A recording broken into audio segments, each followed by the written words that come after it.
আপনি কিভাবে third party software দিয়ে টার্মিনালে লগ ইন করবেন। এজন্য একটা জনপ্রিয় সফটওয়্যার আছে পুট্টি। এই পুট্টিটা আপনি ইউজ করতে পারবেন, এটা ওপেন সোর্স। এখন এটার জন্য আমাদের রিকোয়ারমেন্ট লাগবে একটা আইপি এবং পোর্ট। ফার্স্ট টাইম এটা লাগবে। এখানে আইপি পেস্ট করব। এরপরে আমি একটা আইপি পেস্ট করতেছি।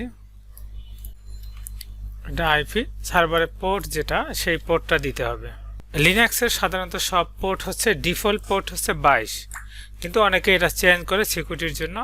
এটা চেঞ্জ করে এই জন্য আপনি 22 দিয়ে আগে ট্রাই করবেন। যদি না হয় সার্ভার প্রোভাইডারকে আস্ক করবেন যে আমার এই সার্ভারের পোর্ট কত, জেনে তারপরে পোর্টটা এখানে বসায় দিবেন। দেওয়ার পরে ওপেন বাটনে ক্লিক করবেন, অ্যাকসেপ্ট করবেন। করার পরে এখানে আছে লগ ইন অ্যাজ। ইউজার নেমটা কি সেটা আমাকে দিতে হবে।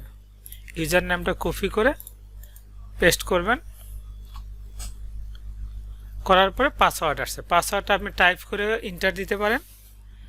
আবার পাসওয়ার্ডটা সরাসরি কপি করে মাউসের যেখানে পাসওয়ার্ড দিবেন সেখানে ক্লিক করে মাউসের রাইট বাটনে ক্লিক করবেন।